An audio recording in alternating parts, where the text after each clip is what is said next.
Hello and welcome to Matchday -2 on LCFC TV, Facebook and Twitter. Coming up on the show, we'll look ahead to the Premier League game with Southampton here at King Power Stadium on Saturday. We'll also exclusively reveal Leicester's goal of the month for December. But first, it's the morning after the night before Leicester City's Carabao Cup first leg, and it's all to play for heading into the game at Villa Park. Whether it be a Premier League trophy presentation, a Champions League night, or even a more sombre occasion, King Power Stadium knows how to host a big occasion. Well, it comes back to Pratt, it's Perez again, he's got a shot in, and it's only just wide. Leicester claim a deflection, it will be a corner. That was very, very close to the opener. Oh, might be a chance for Vardy right to the penalty area. Vardy shot, Nyland, too hot to handle, palmed it around the post. It was a very acute angle, but a chance it nearly snuck in. Perez turns inside the Villa half. Crowded out again, but he's managed to find Jamie Vardy. This could be a chance for Jamie Vardy. Saved by Nyland, just inside the 6-yard area again at the angle. But stood firm, the goalkeeper. But Villa still have it on the far side with Trezeguet. It's a chip ball in, and it's come through to Gilbert. And Aston Villa against the run of play. Strike first in this League Cup semi-final. Grealish, right footage, Michael coming but not getting there, and it's bounced off the bar. Maddison, edge of the area, Ricardo, back to Maddison, opens up, Maddison, great save, and then cleared away by Courtney House. First big opportunity for the Foxes in this half, and it came the way of James Maddison, who scored in his last 3 League Cup ties. There is a yellow card to Concert. Time wasted, twice he attempted to take the free kick, and on both occasions as he got to the ball, step back, Vardy looking for Iheanacho, Kelechi Iheanacho, it's 1-1! We're all square again at King Power Stadium, and it's that man Kelechi Iheanacho once again with his 6th of the season. Vardy making a diagonal run, Jamie Vardy off the outside of the post, and so close to the Foxes taking an advantage late in this game. A storming run from Ricardo. We reconvene in a few weeks, and pretty much as you were, because it's 1-1 here at King Power Stadium. Kelechi Iheanacho coming off the bench, and with one of his first touches provided what could be a crucial equaliser in this tie.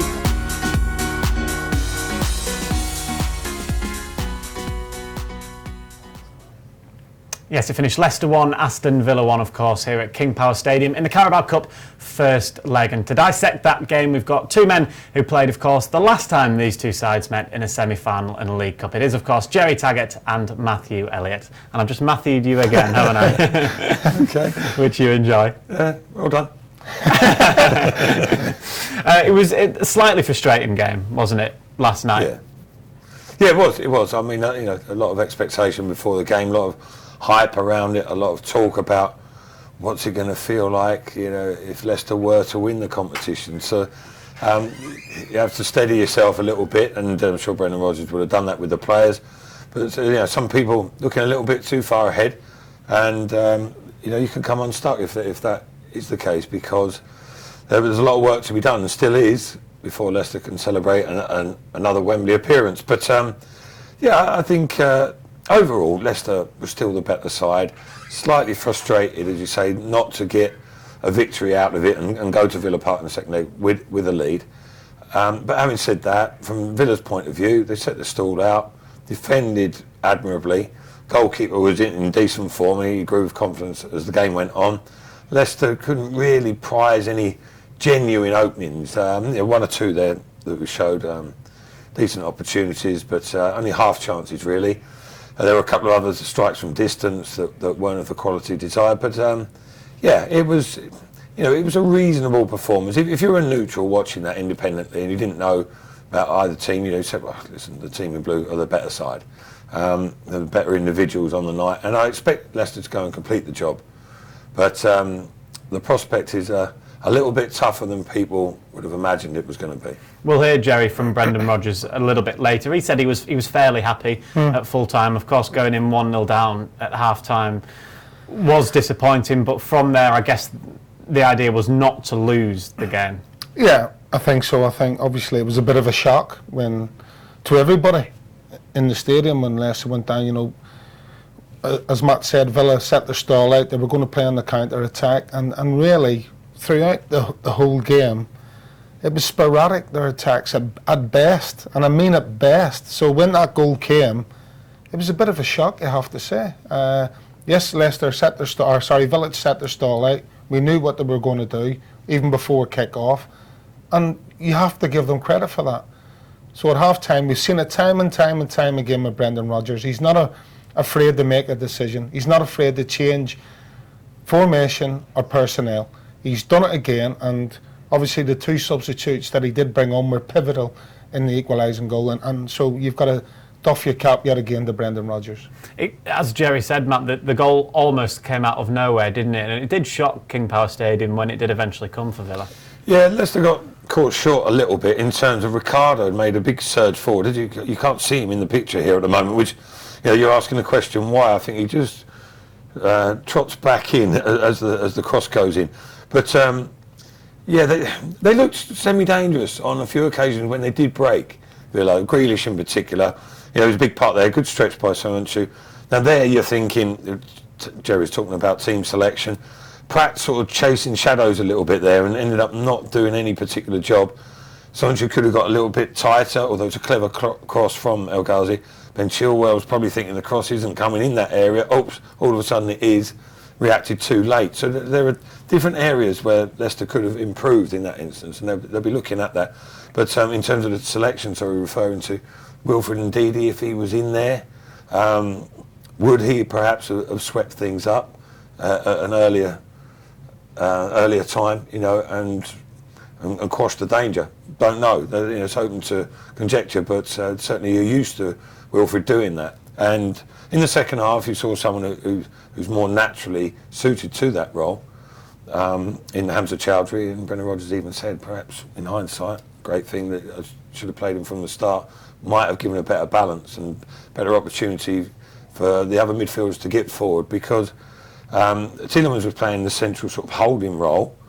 Not that he didn't do a good job in there, but he's a different type of player, isn't he? And it was a switch with Pratt on the right-hand side of the 3 in midfield, and didn't quite work. And second half, you could see the adjustment that we made. There was an improvement, and perhaps Brendan will be reassessing things for the second leg. But Hamza came off the bench. Gerry had a huge hand in the equaliser, as did the other substitute, Kelechi Iheanacho, as you've said. Yeah, it was quite bizarre, wasn't it, how it came around? And obviously they deserved something out of the game, Leicester. You have to say that first and foremost. But Villa taking an edge to take a free kick. In fact, the centre half's getting booked. But Hamza does what Hamza does probably better than most. And probably, indeed, he's the only one at the minute that does it better than him. And he just reads the situation. It's tailor-made. They're inviting that pass on. Hamza does his bit. It's a good ball from Vardy into Iheanacho, and you've got to say, Iheanacho, he's found a bit of form at the minute and a bit of confidence, and that showed in that finish. And he's got 2 defenders around him, and he doesn't panic. He doesn't try the quick shot. He steadies himself. He shows good strength there as well to hold one of the Villa defenders off. His first touch, or the second touch out of his feet's perfect to set up for the shot, and it's a clinical finish. So it's good football, but you've got to say, I've got to go back to what I said last night. Aston Villa, what are you doing? Seriously, what are they doing? It's tailor-made for Leicester, and it came from a dead ball situation. If it was an open play, you could forgive them because they're trying to play while the game's alive, but it's from a dead ball situation.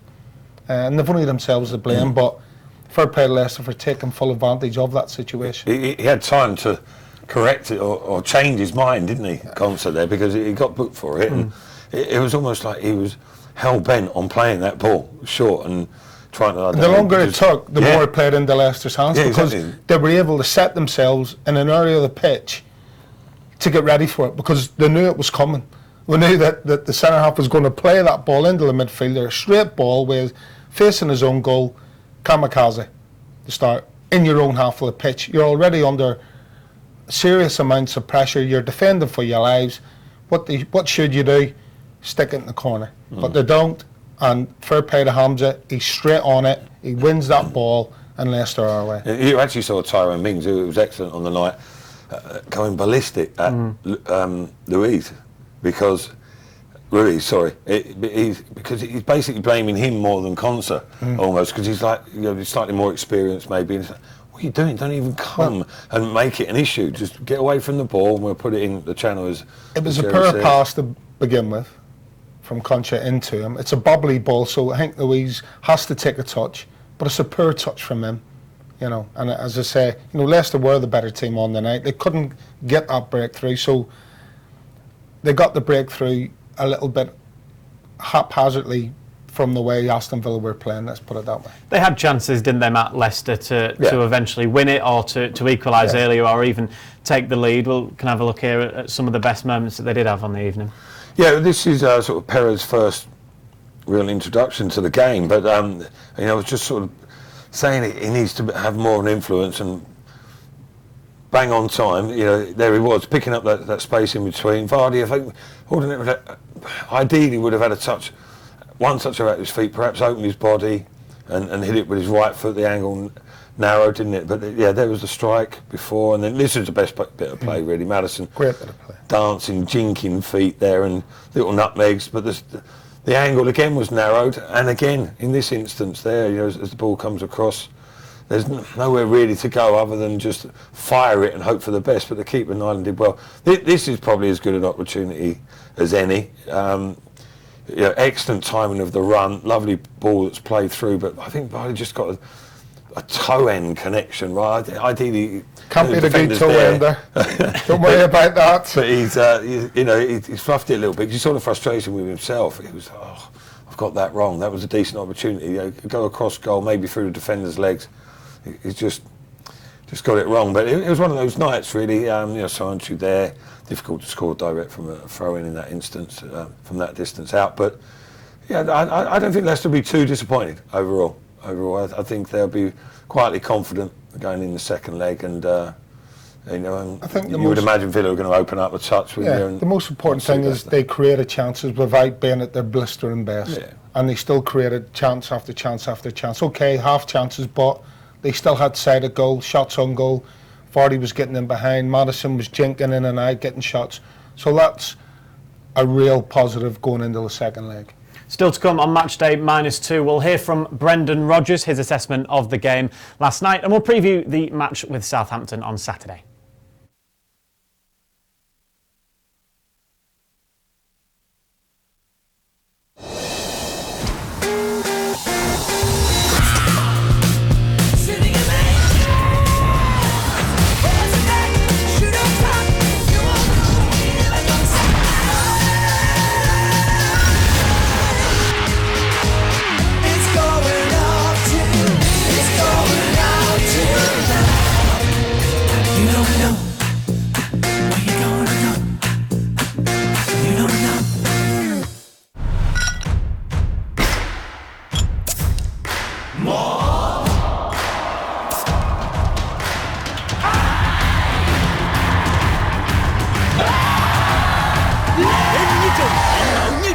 Saigon.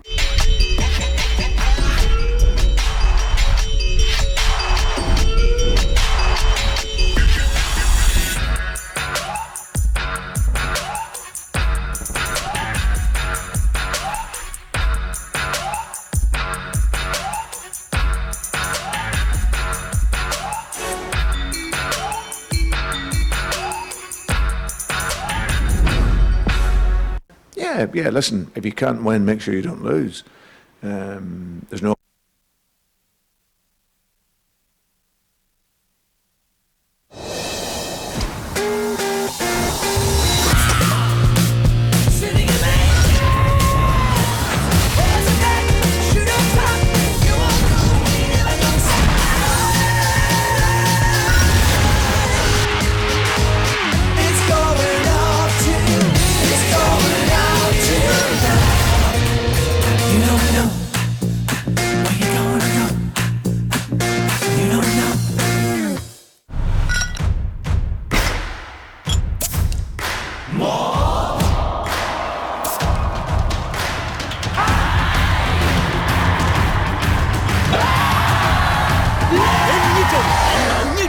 Saigon.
We are an instinct that ignites action.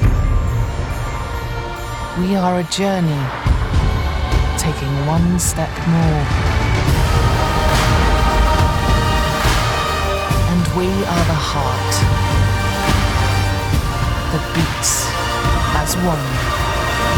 We are proud to be more. De Montfort University, Leicester. Welcome back to Matchday -2 here on LCFC TV. Apologies for the technical difficulty there during the adverts. You saw a slight snippet of Brendan Rodgers, so let's listen to his full interview now. He was fairly philosophical after the draw last night. Yeah, listen, if you can't win, make sure you don't lose. There's no away goals, so it's all square. And like I say, the reaction from the players was absolutely first class. So yeah, it's one where of course you want to win it, but if you don't, it's still 50-50. And like I say, we go with the confidence knowing that we can win there. So yeah, we'll get ready for that when the time comes, and it's still a great opportunity. And like I say, I think they'll probably have to come out a little bit more, and the space will really help us. Yeah, fairly happy there, Brendan Rodgers. Matt, very quickly, obviously they'll be confident when they're going into the game at Villa Park. Fairly happy and fairly philosophical. Well said, Daniel. Thank you. Very good. Will they be confident going to Villa Park? Yes, quietly, as I mentioned before. I think a lot of people said we were perhaps assuming that Leicester were going to be rampant at home and perhaps get the tie over after the first leg. That hasn't been the case.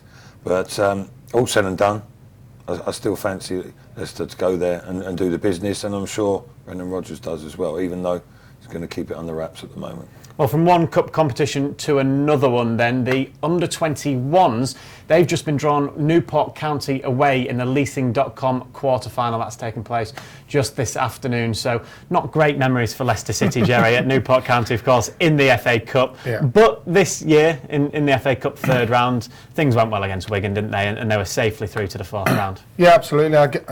We spoke about that again, and I think at this stage of a cup competition, when you're coming up against difficult opposition like Wigan, because that's, I'm not saying it's the peak of their season playing against a team like Leicester, but it's got to be right up there. So the most important thing is to get through to the next round, which they have done. They've got another difficult tie pulled out of the hat away at Brentford, which will bring its own issues and problems. But as we've seen many times before, I'm sure Brendan Rodgers will have a plan for that game as well.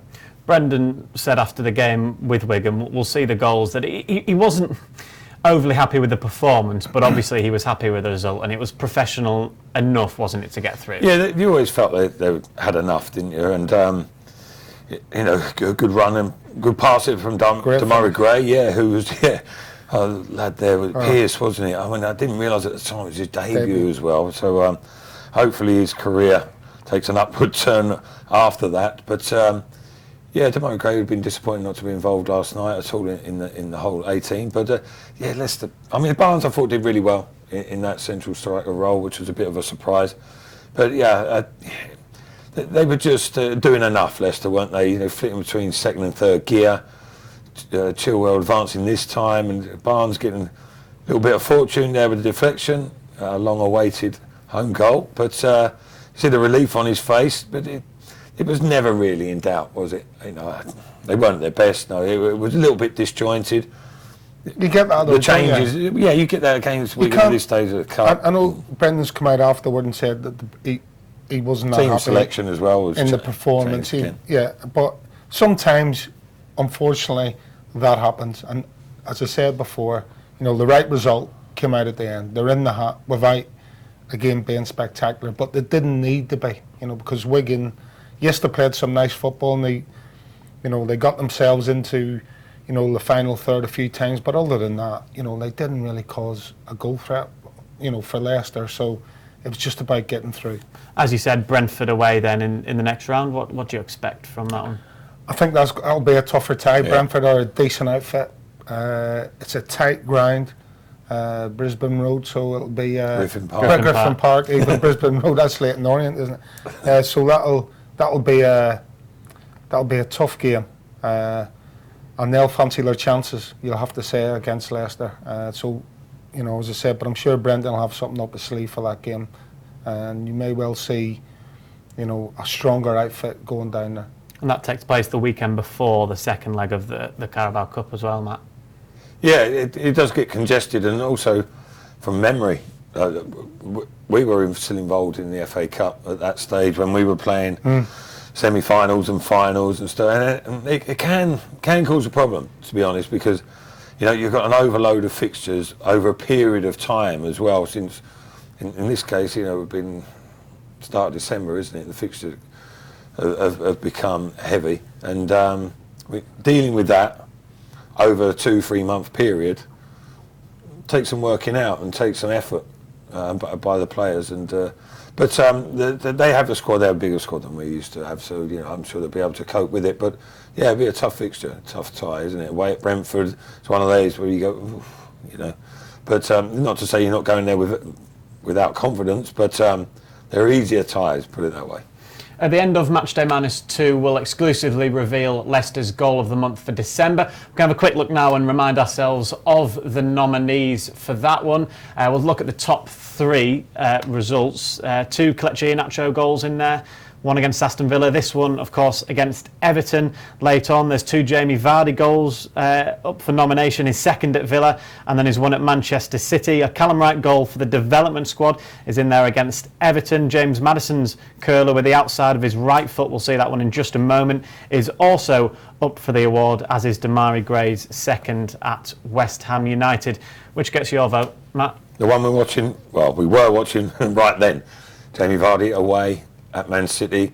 The quality of the goal, the quality of the opposition, but the ball from Barnes, wasn't it, the timing of the run, I was going to say the touch out of his feet, the second touch was actually a little bit heavy, but what a finish, you know. I thought he'd overstepped it a little bit, and the keeper's coming to block that and spread himself, but how he's lifted it over Ederson from there, and yeah, beautiful finish. Typical Jamie Vardy. I was just waiting for the old Crystal Palace celebration there, but it looks like he's not continuing with that. But yeah, that was super stuff. Do you agree?